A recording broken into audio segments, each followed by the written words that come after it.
അസ്സാം വലൈക്കും. Welcome back to my channel. എന്താണ് എല്ലാവരുടെയും വിശേഷങ്ങൾ? എല്ലാവർക്കും സുഖമല്ലേ? എന്റെ ചാനൽ ആദ്യമായിട്ട് കാണുന്നവരാണെങ്കിൽ ഒന്ന് സബ്സ്ക്രൈബ് ചെയ്ത് സപ്പോർട്ട് ചെയ്യുക. വീഡിയോ ഫുള്ളായിട്ട് കാണുക. ഇന്ന് നമ്മൾ വന്നിട്ടുള്ളത് ഒരു വെറൈറ്റി ഉരുളക്കിഴങ്ങിന്റെ ഒരു കറി ആയിട്ടാണ് വന്നിട്ടുള്ളത്. അപ്പൊ അതിനായിട്ട് 2 ഉരുളക്കിഴങ്ങാണ് എടുത്തിട്ടുള്ളത്. അതൊന്ന് തൊലി കളഞ്ഞി എടുക്കാം. അപ്പൊ തൊലി കളഞ്ഞി എടുത്ത് ഇതുപോലെ ആക്കി എടുത്തിട്ടുണ്ട്. ഇനി അതൊന്ന് കട്ട് ചെയ്തിട്ട് എടുക്കാം. ചെറുതായി കട്ട് ചെയ്തെടുത്താൽ മതി. ഇതുപോലെ ആക്കി എടുത്തിട്ടുണ്ട്. കട്ട് ചെയ്തിട്ട് ഈ ഒരു വലിപ്പത്തിലാണ് ആക്കി എടുത്തിട്ടുള്ളത്. ഇനി നമ്മൾ അതിലേക്ക് മസാല റെഡിയാക്കാം. അപ്പൊ അതിനായിട്ട് മുളകും പൊടി 1 ടീസ്പൂൺ ഇട്ട് കൊടുത്തിട്ടുണ്ട്. 1/4 ടീസ്പൂൺ മഞ്ഞൾപ്പൊടി, പാകത്തിന് ഉപ്പ് ഇട്ട് കൊടുത്തിട്ട് നന്നായിട്ടൊന്ന് ടീസ്പൂൺ വെച്ചിട്ട് അല്ലെങ്കിൽ കൈ കൊണ്ട് വെച്ചിട്ടൊന്ന് എല്ലാതും ഒന്ന് മിക്സ് ചെയ്ത് കൊടുക്കാം. അപ്പൊ നന്നായി മിക്സ് ചെയ്ത് കൊടുത്തിട്ടുണ്ട്. ഇനി അതൊന്ന് 5 മിനിറ്റ് നേരം മാറ്റി വെക്കുന്നുണ്ട്. ഇനി ഒരു പാനില് കുറച്ച് സൺഫ്ലവർ ഓയിലാണ് ഒഴിച്ചു കൊടുത്തിട്ടുള്ളത്. അതിന് ശേഷം ചൂടായ ശേഷം അതിലേക്ക് ഉരുളൻകിഴങ്ങ് ഇട്ട് കൊടുക്കുന്നുണ്ട്. എന്നിട്ടൊന്ന് ഫ്രൈ ചെയ്തെടുക്കാം. അപ്പൊ ഫുള്ളായിട്ട് ഇട്ട് കൊടുത്തൊന്ന് എല്ലായിടത്തേക്കും ഒന്ന് പരത്തി വെച്ച് കൊടുക്കുന്നുണ്ട്. വേവാനായിട്ടാണ്. അപ്പൊ ഒരു ഭാഗം വെന്ത് കിട്ടിയിട്ടുണ്ട്. അപ്പൊ ഒന്ന് മാറ്റി വെക്കുന്നുണ്ട്. അപ്പുറത്തെ സ്റ്റവിന്റെ മേലാണ് വെച്ച് കൊടുത്തിട്ടുള്ളത്. അപ്പോഴേക്കും നമുക്ക് മസാല റെഡിയാക്കാം.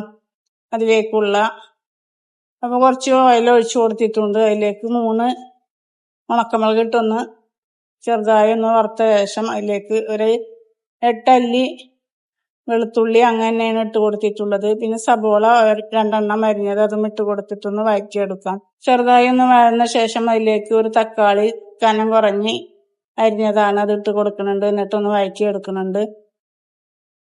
കുറച്ച് മഞ്ഞൾപ്പൊടിയും ഇട്ട് കൊടുത്ത് അതും ഒന്ന് വഴറ്റിയെടുത്ത് ഇന്ന് ചൂടാറാനായിട്ട് മാറ്റി വെക്കുന്നുണ്ട്.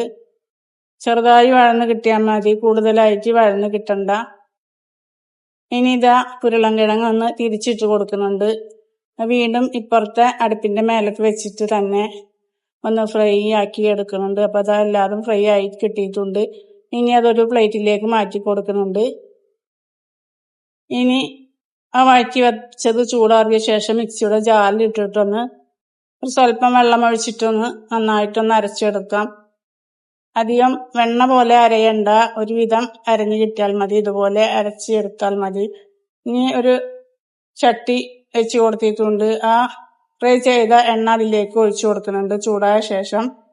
ഇനി അതിലേക്ക് ഇഞ്ചി വെളുത്തുള്ളി ചെറുതായി അരിഞ്ഞത് ഇട്ട് കൊടുത്തൊന്ന് വഴറ്റിയെടുക്കാം. അതിനുശേഷം 2 ഉണക്കമുളക് പീസാക്കിയിട്ട് അതും ഇട്ട് കൊടുത്തിട്ട് ഒന്ന് വഴറ്റിയെടുക്കുന്നുണ്ട്. പിന്നെ 2 പച്ചമുളകും ചെറുതായി അരിഞ്ഞത് അതും ഇട്ട് കൊടുത്ത് ഒരു സ്വല്പം മല്ലിച്ചപ്പ് ഇട്ട് കൊടുക്കുന്നുണ്ട്. എന്നിട്ടൊന്ന് വഴറ്റിയെടുക്കാം. അപ്പൊ അത് വഴന്ന ശേഷം ഈ അരച്ച അരപ്പ് അതിലേക്ക് ഒഴിച്ചു കൊടുക്കുന്നുണ്ട്. എന്നിട്ട് നന്നായിട്ടൊന്ന് മിക്സ് ചെയ്ത് കൊടുക്കുന്നുണ്ട്. മിക്സ് ചെയ്ത ശേഷം ആ ജാറിലത്തെ മസാല കുറച്ചും കൂടെ ഉണ്ട്. അപ്പൊ അത് അതിലേക്ക് ഒഴിച്ചു കൊടുക്കുന്നുണ്ട് വെള്ളം ഒഴിച്ചിട്ട്. എന്നിട്ട് വീണ്ടും എല്ലാം കൂടെ നന്നായി മിക്സ് ചെയ്ത് കൊടുക്കുന്നുണ്ട്. ഇനി അതിലേക്ക് 3/4 ടീസ്പൂൺ ഗരം മസാല ഇട്ട് കൊടുക്കുന്നുണ്ട്. പാകത്തിന് ഉപ്പിട്ട് കൊടുക്കുന്നുണ്ട്. എന്നിട്ട് എല്ലാം കൂടെ നന്നായിട്ടൊന്ന് മിക്സ് ചെയ്ത് കൊടുക്കാം. ഇനി കറി ഒന്ന് തിളപ്പിക്കാനായിട്ട് വെക്കുന്നുണ്ട്. അപ്പൊ കറി ഇതാ തിളച്ച് കിട്ടിയിട്ടുണ്ട്. ഇനി അതിലേക്ക് ഫ്രൈ ചെയ്ത ആ ഉരുളൻകിഴങ്ങ് ഇട്ട് കൊടുക്കുന്നുണ്ട്. അതിട്ട് കൊടുത്ത ശേഷം തീ ഓഫ് ചെയ്ത ശേഷമാണ് തൈര് ഒഴിച്ചു കൊടുക്കുന്നത്. എന്നിട്ട് എല്ലാം കൂടെ മിക്സ് ചെയ്ത് കൊടുക്കുന്നുണ്ട്.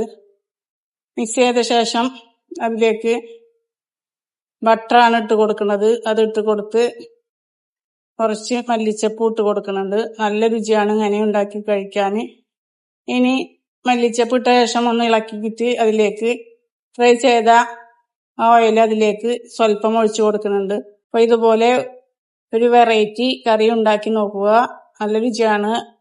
അപ്പൊ ഇത്രയുള്ള വീഡിയോ എല്ലാവർക്കും ഇഷ്ടപ്പെട്ടെന്ന് കരുതുന്നു. വീഡിയോ ഇഷ്ടപ്പെട്ടാൽ ലൈക്ക് ചെയ്യാനും ഷെയർ ചെയ്യാനും സബ്സ്ക്രൈബ് ചെയ്യാനും കമന്റ് ചെയ്യാനും മറക്കരുത്. വീഡിയോ ആദ്യമായിട്ട് കാണുന്നവരാണെങ്കിൽ ഒന്ന് സബ്സ്ക്രൈബ് ചെയ്തും സപ്പോർട്ട് ചെയ്യുക. വീഡിയോ ഫുള്ളായിട്ട് കാണുക. ഇനി മറ്റൊരു വീഡിയോയുമായിട്ട് വരാം.